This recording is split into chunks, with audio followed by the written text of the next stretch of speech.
AFCDR Channel.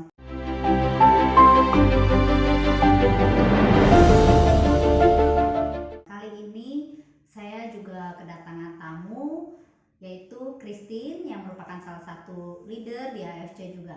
Kali ini saya mau tanya-tanya banyak tentang kehidupan secara pribadi ya, lebih secara pribadi, kehidupan pribadi Christine selama di AFC ini.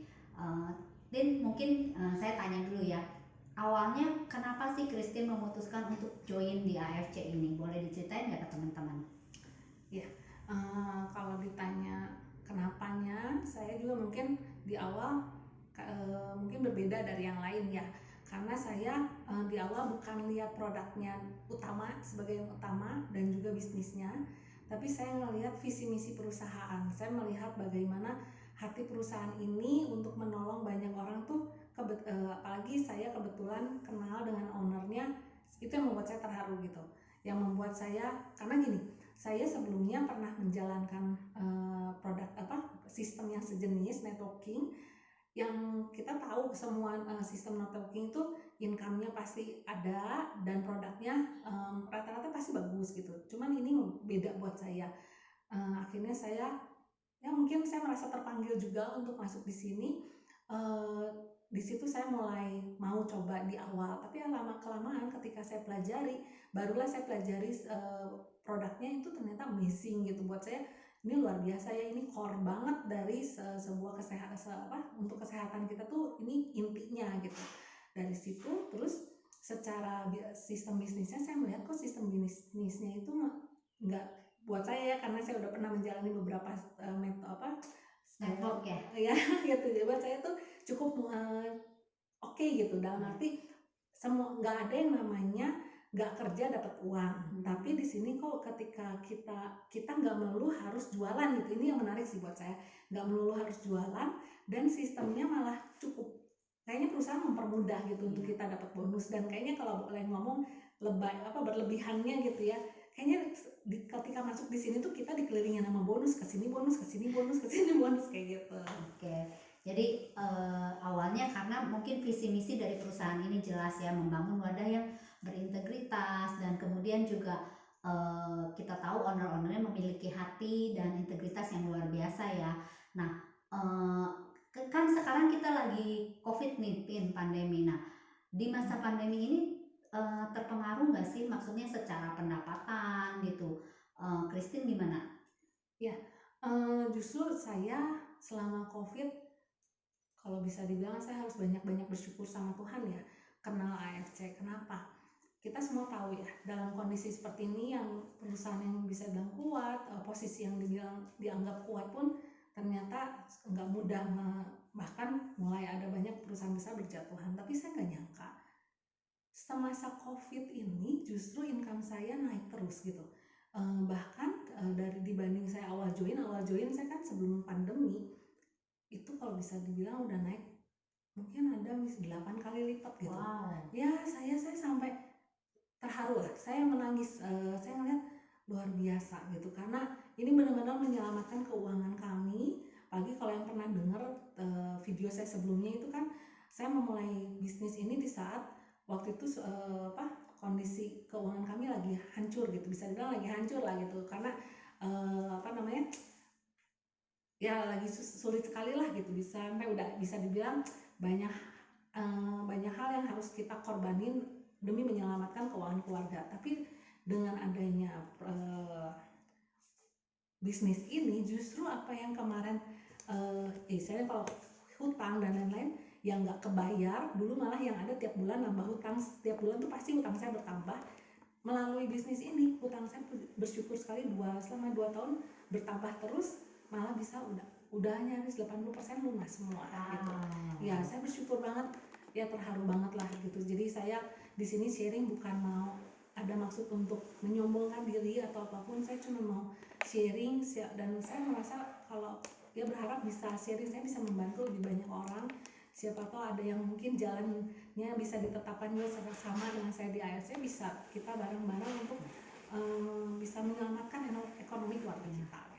Nah, Tin, saya tuh cukup kenal Christine udah lumayan lama ya, Tin ya, dan saya tahu dia orangnya gigih banget, persistence. Dan saya waktu ketemu Christine, saya dalam hati tahu, wah ini orang pasti bakal jadi gitu, udah pasti something nih gitu. Nah karena saya tahu Christine gigi banget. Dan satu kali juga saya pernah nih ya, kita lagi tuh ada mau meeting, terus tiba-tiba Christine ada drama jatuh dulu lah. Ya gitu ya. Gitu ya. Oh iya betul, saya lupa. Saya sendiri lupa. Iya, kehujanan lah, sampai jatuh lah gitu ya. Dan benar-benar saya melihat perjuangan Christine tuh luar biasa. Karena Christine ini juga masih punya anak kecil loh, masih anak yang harus disusuin, yang harus dia jagain, yang istilahnya masih butuh perhatian dia. Tapi satu sisi Christine juga dalam tanda kutip kayak mengorbankan anaknya. Boleh nggak diceritain seberapa banyak sih yang udah Christine keluarin usaha untuk bener-bener komitmen di sini, sampai istilah kasarnya harus mengorbankan tanda kutip ya anak gitu. Boleh cerita nggak Tin? Ya, waktu awal join, saya kan ngeliat pertama masih ngintip-ngintip dulu lah ya, dengan ini dicoba-coba karena kan saya masih ada yang sebelumnya. Saya merasa takut nih gitu, kayaknya normal ya kalau misalnya jangan sampai saya tinggalin, ternyata yang ini tidak bisa saya pegang atau tidak bisa menolong saya. Akhirnya setelah saya coba lihat-lihat dulu, ternyata ketika saya mantep, akhirnya saya mengambil keputuskan mana yang saya mau fokus dengan komitmen. Nah setelah itu saya lihat coba trial lah gitu beberapa kali, kok ini oke gitu. Akhirnya saya mikir saya harus fokus lebih lagi, komitmen lebih lagi. Bentuk komitmen yang saya lakukan adalah anak saya waktu itu baru 1 tahun, Januari kemarin. Akhirnya saya berpikir kalau saya mau semuanya jalan rasanya nggak mungkin gitu. Akhirnya dengan terpaksa saya harus taruh anak saya di daycare. Saya pilih daycare yang ya namanya mami ya, kita pasti pengen give the best walaupun saya tahu itu tuh nggak oke gitu, tapi ya udah terpaksa semuanya. Saya pikir saya harus satu-satu dibenahi dulu, saya taruh di daycare. Jadi saya berpikir saya harus kerja office hour. Kadang-kadang orang berpikir bisnis networking ini rasanya enak gitu, Free time free time, bangun boleh jam berapapun, suka-suka mau kerjain boleh kerjain, nggak atau nggak kalau lagi nggak mau nggak usah. Nggak apa-apa sih karena di sini nggak ada bosnya, nggak ada yang gaji, nggak apa-apa. Tapi saya berpikir ini, kalau suka-suka aja ada hasil, gimana kalau kita komitmen, hasilnya pasti lebih banyak gitu. Jadi saya berpikir segala sesuatu yang dikerjain dengan fokus pasti akan ada hasil, dan saya ngelihat di sini hasilnya worth it banget. Akhirnya saya memutuskan kalau gimana caranya saya untuk fokus, ya saya harus punya sesuatu pattern gitu ya, pola gitu. Akhirnya saya jam kerja, taruh anak, saya sampai sore kerja. Setelah itu ya udah saya handle anak. Tapi pada prakteknya apa yang saya udah kerjain di luaran, sore itu saya harus ngerjain yang hal-hal yang yang orang-orang belum ketemu dan lain-lain.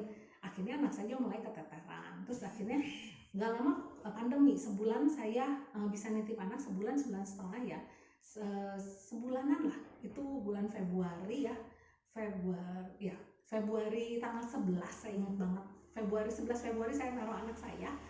Tanggal 15 Maret itu kan pandemi, dan saya harus tarik anak saya, dan saya harus jaga anak saya udah setahun lebih baru belum jalan. Jadi kebayang ya udah, dengan berjuang susah payah, kadang-kadang saya harus telepon orang sambil gendong anak saya, telepon anak saya jerit-jerit. Kebenaran namanya anak ya, maminya sibuk tuh pasti bereaksi gitu. Jadi dia berusaha cari perhatian anak saya all the time, bisa nangis, bisa sampai saya juga kadang emosi. Belum lagi karena saya masih breastfeeding anak saya, itu bisa all the time juga saya lakukan, sampai sempat stres, sampai akhirnya saya cukup lama seperti mengabaikan dia, fokus di sini. Tapi saya ngelihat income-nya juga lumayan ya, sampai satu titik saya mikir kayaknya saya lebih harus fokusin anak saya, karena saya takut saya akan menyesali dan kayaknya terlalu banyak anak saya dikorbanin. Ketika saya sadari itu, saya kembali pada prioritas, karena pernah ada info kalau mau bisnis kita sukses, prioritas itu jangan sampai salah. Nomor 1 Tuhan, nomor 2 keluarga, ketiga bisnis, keempat baru yang lainnya ya. Akhirnya saya kembalikan. Tapi saya amazingnya ya, ketika saya fokus sama anak saya, itu bukan yang berkurang tapi terus bertambah. Ternyata apa yang saya sudah lakukan di awal fokus itu berdampak sampai sekarang.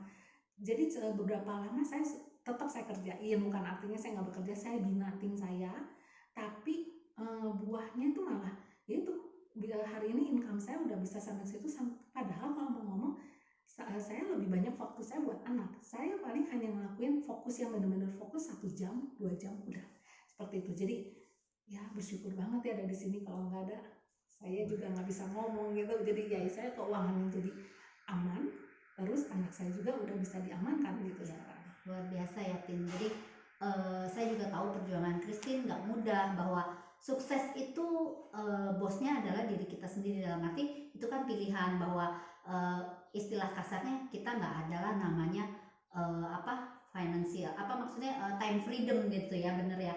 Karena pada dasarnya tetap kita harus fokus, harus usaha, baru kita mendapatkan hasilnya. Saya tahu loh, yang tadi Christine bilang bisa enak-enakan, betul, itu pilihan Christine untuk enak-enakan, dia bisa gitu. Tapi saya lihat dia berjuang luar biasa. Kadang kehujanan kita harus meeting, dia titipin anaknya ke mertuanya, titipin. Saya tahu banget nih anaknya kadang-kadang kalau telepon teriak-teriak, nangis gitu. Saya tahu banget usaha dia gitu. Tapi saya bersyukur bahwa Christine sampai ada di titik sekarang ini, dan saya percaya pasti dia akan lebih naik lagi ya Tin ya, amin. Bahkan Amin. udah punya mimpi ya, vision boardnya tuh bisa kebeli rumah dari sini, bener ya Tin? Amin. Tadinya ini baru off the record, tapi semakin banyak yang ngomong dan mendoakan, saya berdoa bisa jadi cepat kejadian ya. Amin. Tolong bantu doa aja. Amin, amin. Ya kita semua berdoa di sini. Pokoknya kalau kita usaha keras pasti Tuhan yang mendatangkan berkat itu. Jadi nggak usah khawatir bahwa ketika kita kerja keras pasti hasilnya itu ada ya Tin ya. Gitu. Ya. Oke teman-teman, terima kasih sudah nonton video ini. Semoga video ini menjadi inspirasi dan insight buat kalian semua di luar sana.